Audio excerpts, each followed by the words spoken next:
Do you believe that our global ethics infrastructure is morally bankrupt or still salvageable? Since our moral insights don't come from the information of the world, but come from the luminosity of the soul, like love, patience, goodness, justice, those come from inside us. They come from our being human. I think that they are ever potential. So there's no dearth of source ever. Let me give you an example of what I mean. If you took a handful of rose seeds and you burned them, and if you only looked at what you observed as the meaning of the rose seed, you could say the purpose of the rose seed is to give off heat and light and become carbon. That would be an accurate description. And that kind of reductionism would suffice for many scientists, for many people saying, I'm looking for the truth of the purpose of the rose seed. On the other hand, if you took the same rose seeds and put them in earth and fed them with water, they would manifest as beauty and fragrance. And you would come to the conclusion the purpose of the rose seed is beauty and fragrance. Human beings are very much the same as the rose seeds. And if we only look at the observable, if we only look at what we can measure, if we only look at what we can predict, if we only look at what we can control, we will not find out the why of the rose seed or the why of our own lives. We live in a time in which we have made a values, culturally made a values affirmation of the how. So we have in our major intellectual endeavors, you can get a professional degree in law without ever studying justice. You can become a great artist and never create any art that's uplifting or beautiful, just art about art. You can become a great famous philosopher opining on the methodology of philosophy, the how. You can become very wealthy in the market and never produce any goods or services simply by knowing how to manipulate finance.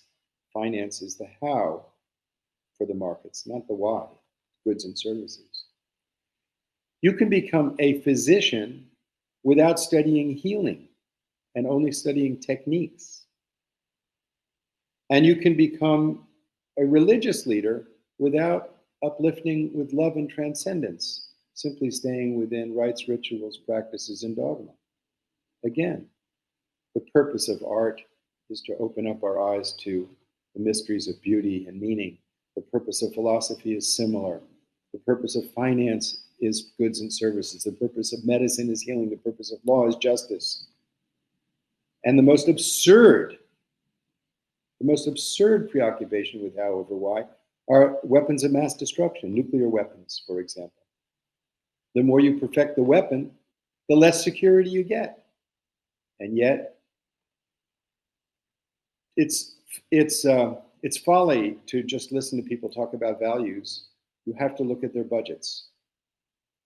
And the states of the world, our major social organizations' budgets are preoccupied with the how of security, forgetting the why being human beings and the environment.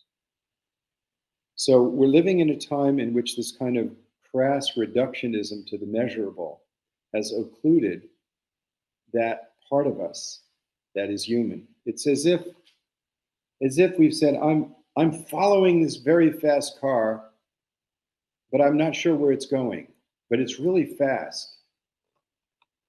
So I think that we have forgotten the why, and that's really important. And that is an inquiry of mystery, ultimately. It's an inquiry into that which we actually cannot grasp in its entirety, because the universe is infinite and we're part of it. because we don't know how we got here. What produced this self-aware consciousness? What produced conscience? Why is the golden rule a universal ethical principle we teach our children in every society? And yet we don't apply it to future generations or to others. Let me end with a poem and a point. Weighing ink on paper, the size and structure of each letter, even the paper's fabric itself, will we know the meaning of the words? Measuring the bones, the skin, the blood, the house, the nation, the planet, the solar system, all the galaxies, will we know the meaning of these measurements? Will we find and know soul? Measuring all these gestures, will it be known, this immeasurable love? By observing the outside, the portion understood with the senses, the mind, desire, and the intellect, the essence will not be known. By observing with wisdom, we can know ourselves, and through such understanding, know that which is observing all, a mystery within each of us. When wisdom dawns in the fullness of love and compassion, which is where wisdom dawns, it brings a tranquility that the intellect cannot measure and leads to knowing without symbols and thought. It is such wisdom that governs the investigation of the unchanging, that which is real, that which neither comes nor goes, the mystery that sent us into this world in the first place. So we have developed an epistemology that says we will marginalize that which we cannot control, that to which we will return when we die, that which gives us life itself, the source of meaning. We have denied in our social organization the value of wisdom. And let me state clearly what I mean by wisdom. Wisdom is that gifted level of consciousness that emerges within virtue. As Socrates said, you can't pursue wisdom, but you can pursue virtue. The consequence of virtue is wisdom. The consequence of compassion and love is a level of understanding that cannot be gained by the senses or by willpower. It's a gift. And that's why all wise people are humble and happy, because their happiness is not contingent on circumstance, and their humility gives them the openness for that mystery that gives us life to fill them. The characteristic of those qualities that are the precondition for wisdom is they affirm the ultimate unity of all lives and the harmony of all lives. And the characteristic of those qualities that lead to suffering and ignorance and destruction affirm the illusion of being separate from one another, separate from the natural world, and separate from the mystery that creates us. People who don't know this believe that mystery is shrouded in chaos and darkness, and they avoid it because of that, because their inner lives are chaotic and dark. But people whose hearts are open, who have compassion, discover that the ultimate mystery is not shrouded in darkness, it's shrouded in love and light. And that it is an essential part of our own being. We are mysterious within ourselves. That, look at your hand, there's something that touches in the hand, you can't touch it. There's something that sees in our eyes, but you can't see that which is seeing. And there's something that knows within us that gives meaning to these words and meanings to our lives. That which gives meaning, it doesn't have a shape or a form. It cannot be measured. So when a society forgets to have a sense of humility and the pursuit of virtue and wisdom, it becomes very dangerous. And that's precisely where we are. As Socrates said, political sophistry is convincing people that they know about a subject regarding which they know nothing, and then promising to solve a problem that didn't exist.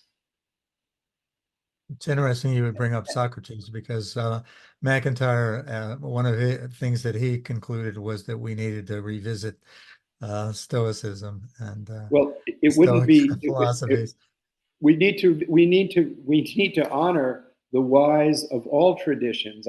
We're largely a Western audience, but you could find the exact same principles in the Upanishads of India, in Yeah. the teachings of the mystics in the Middle East, but more importantly, you can find it in the political philosophies of systems that embody checks and balances on the pursuit of raw power through law. And institutions that are based on these values are beneficial. And Well, I right appreciated now, you bring. those institutions are being marginalized, the institutions that embody those values. So the question of why, what makes us human, is the core question of our time. If you dig deep into any, if there were a bunch of wells and you were to dig deep in any of them, you'd find that they're all getting their water from the same water table. So I have delved deeply into all the religions of the world, been to Mecca, been to the holy cities of India, and obviously born and raised in the West. And I ended up meeting with a great Gnani, a wise man from Sri Lanka, found in the jungles, named Bawa Muhyiddin. When he came to the West, he came as a Sufi. And here is what guides me in trying to find ways of bringing the values of love and compassion and justice into action in the international sphere. I mean, I was at a diplomatic role in the General Assembly of the UN last year on anti-corruption. I'll be addressing the Interparliamentary Union next week. I've testified in front of most of the world's significant parliaments. But this is the guiding principle for me. O humanity, you think you can know all things solely by your investigation. There is, however, a truth that governs such knowing. That truth is this: the state of silence will be invaluable to you. Let the form of divine luminous wisdom grow from this inner silence.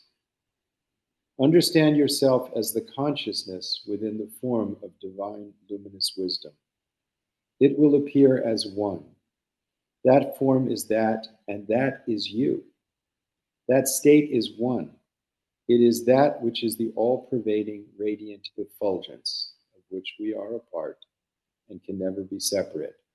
And the evidence of someone coming to that state of wisdom, the highest achievement human beings can have, the example, the compass point of our humanity, is treating all lives as part of their own life, feeling the suffering of others as their own and the joy of others as their own, and living in a way in which all whom they meet are an opportunity to bring kindness and love into action.